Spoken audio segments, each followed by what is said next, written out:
Welcome to the Michigan Golfer Show. Join us each week as we explore the people, the places, and the events that shape our great game. I'm Jenny McCafferty at the Michigan Golf Show. And with us, I'm honored to introduce Debbie Williams Hoak, who will be inducted into the Michigan Golf Hall of Fame this June. Debbie, congratulations. Thank you so much, Jenny. It's just an unbelievable honor. Well, you're going to be joining the likes of Walter Hagen and Shirley Spork and Meg Mellon, and there's a pretty good list of names there.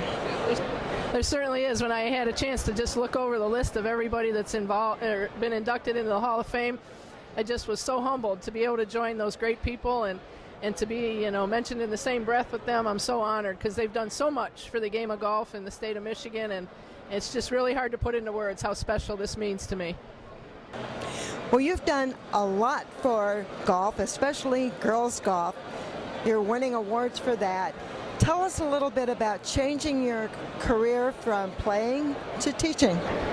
It was definitely a switch from kind of the whole world revolves around you when you're out playing on tour. Every decision you make is in your best interest, and then you start to make the switch over to being a teaching professional and then working with young girls and trying to teach them the game of golf and empower them and enrich them with their lives. And no longer is it about you, it's about them, and using all the experiences that I've had throughout my life in all different sports and just trying to make a little bit of a difference in their lives and help them to enjoy the game and to go on and to be confident, strong women. Mm-hmm. Well, one of the things that I think is interesting for these younger kids is that golf isn't your only sport. You were an All-American in track and field, almost made the Olympic team in throwing the javelin, and you played basketball and some other things. I did. I played quite a few sports growing up. I just love sports, and growing up when I did, it wasn't very popular for a young girl to be involved in sports, and you got picked on a lot, and I just love sports, and I stuck with it, and I had a lot of great coaches and role models, and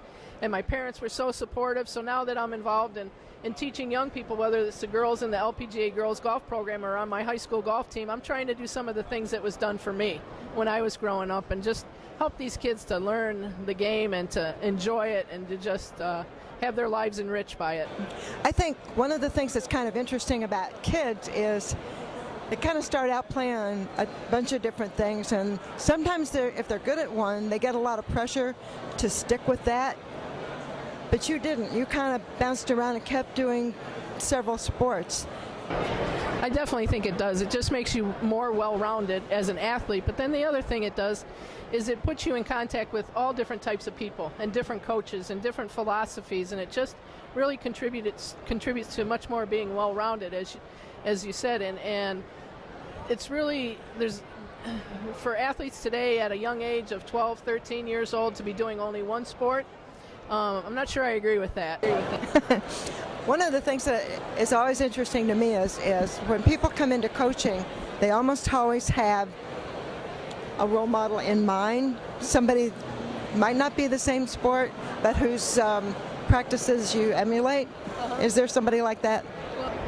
Well, I started involved in high school coaching as the assistant coach at Saline under Betsy French, whose mom is Betty Richard, who's a member of the Hall of Fame.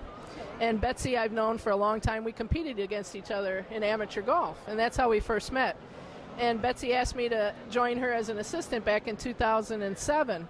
So I basically learned my coaching from Betsy, and I couldn't have had a better person to learn from, because Betsy's one of the all-time, first of all, greatest people, and her, just like her mom, and then she's the sweetest, nicest person. And so I really owe a lot of my coaching philosophy to her, along with Steve Rodriguez, who's at Ann Arbor Pioneer High School, and Dee Drake at Huron. Those were some of my mentors within the Southeastern Conference, and just learned a lot from them. And then also, I had so many coaches myself as an athlete in different sports, and I learned a lot of good things from them, and I also learned some things not to do from them as well. Funny how that works.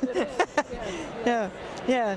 Well, Debbie, congratulations on being inducted in June into the Michigan Golf Hall of Fame, and I think the Hall of Fame is served very well by having you. I appreciate that very much, and thank you, Jenny, and Art, too, for all you do for golf and other sports as well.